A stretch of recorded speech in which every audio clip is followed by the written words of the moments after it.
Oke, masih dengan Profesor Kardus, tak berjasa tapi jenius. Ya, memang benar apa yang didalilkan oleh para pujangga terdahulu, bahwa umat manusia tak akan pernah puas dengan apa yang telah Tuhan berikan kepadanya.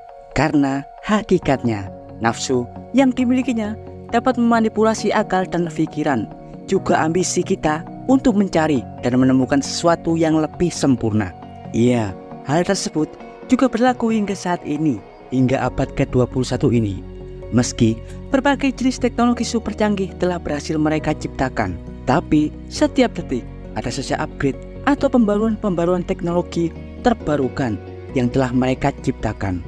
Seperti halnya yang telah dilakukan oleh sekelompok tim ilmuwan dari Glasgow University, Skotlandia, di mana mereka telah membuat terobosan terbaru dengan menciptakan susunan sel yang notabene sel merupakan unit terkecil atau terdasar yang berisi molekul-molekul susunan RNA, DNA, genetika, membran, dan lain-lain.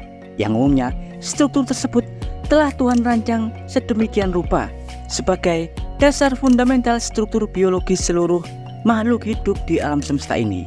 Sel layaknya struktur atom. Jika atom yang umum ada pada unsur-unsur atau material-material seperti besi, nikel, dan lain-lain, memiliki nuklida atau inti atom yang bersifat pasif atau tetap begitu saja, tapi tidak dengan nukleus atau inti dari sel biologis pada makhluk hidup. Ya, nukleus atau inti sel pada makhluk hidup diketahui mampu melakukan metabolisme, berevolusi, menyimpan nutrisi, meregenerasi, bahkan mengelola hingga dapat mensintetis molekul-molekul baru untuk proses pertumbuhan struktur selanjutnya.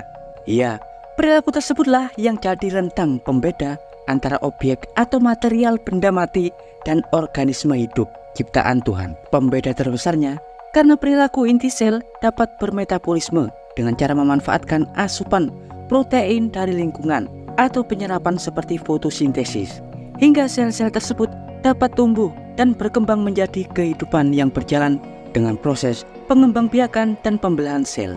Ya, dan yang akan Profesor Kardus bahas kali ini adalah tentang sebuah proyek yang dilakukan oleh para ilmuwan untuk memanipulasi dan mensintetik struktur sel kehidupan yang terbuat dari unsur metalik atau logam. Proyek tersebut dipimpin oleh Profesor Lee Cronin, seorang alkimiawan dari Universitas Glasgow, Skotlandia, di mana dirinya diketahui berhasil mensintetik sel logam Cronin yang dibuat dari paduan polioksimetalat atau ion poliatomik yang bersifat oksianon logam. Meski struktur sel yang diciptakan tersebut masih sangat jauh levelnya jika dibandingkan dengan sel hidup karya Tuhan Yang Maha Esa, tapi untuk perkembangan sains kimia masa depan, hasil eksperimen ini merupakan sebuah terobosan ilmiah besar, terutama di bidang kimia biologi. Ya, tahukah Anda, dari semua unsur di tabel periodik diketahui mineral karbon adalah struktur dasar mayoritas terpenting yang tersusun secara kompleks dalam tubuh manusia. Hal ini karena struktur karbon adalah struktur ikatan paling fleksibel dan mudah untuk dipadukan dengan atom atau molekul lain untuk menciptakan ikatan, termasuk dengan ikatan biologis, hingga dapat menciptakan struktur biomolekul seperti RNA dan DNA pada nukleus atau inti sel yang dapat bermetabolisme, tumbuh, membelah diri, berevolusi, dan sebagainya. Ya, pada fase awal inilah para ilmuwan Universitas Glasgow yang dipelopori oleh Profesor Lee Cronin mulai bereksperimen dengan unsur atau bahan metalik lain selain karbon, yakni seperti unsur bernomor atom 74, yakni tungsten. Jika sel organik biologis manusia, tumbuhan, dan bakteria umumnya merupakan bentuk karbon. Iya, pada sel buatan ini para ilmuwan menggunakan tungsten yang dibentuk menjadi ion poliatomik yang disebut polioksimetalit, di mana anionnya terdiri dari 3 atau lebih oksianon logam tungsten yang berikatan dengan atom oksigen.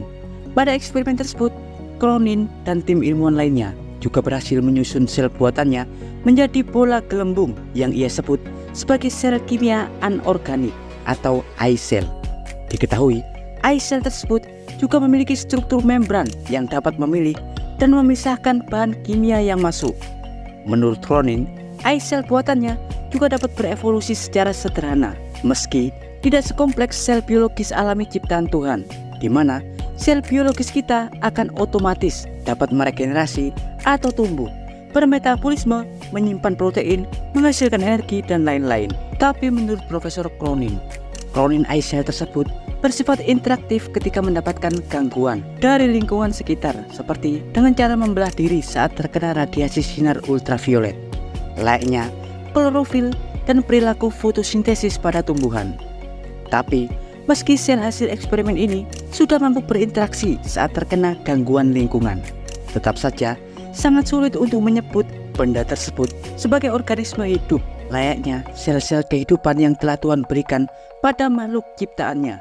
Sehingga sel-sel tersebut mampu bermetabolisme untuk tumbuh, berkembang, menyerap nutrisi, menghasilkan energi, menyusun ikatan DNA dan RNA, meregenerasi tubuh, dan lain-lain. Hingga nanti saat tiba pada waktunya, sel-sel tersebut juga akan mengalami penuaan, hingga akhirnya Tuhan matikan sebagai akhir dari siklus kehidupan. Dan pada akhirnya, unsur-unsur karbon tersebut yang mayoritas menjadi penyusun makhluk hidup di alam semesta ini akan kembali ke tanah, terurai dan tercampur menjadi tanah. Iya, dan berikut adalah informasi singkat dari Profesor Cardus tentang eye cell, sel logam buatan ciptaan ilmuwan Universitas Glasgow, Skotlandia. Jangan lupa like, subscribe, dan tekan tombol lonceng di channel Profesor Cardus. Tak berjasa, tapi jenius. Profesor Cardus dari Universitas Glasgow mengabarkan.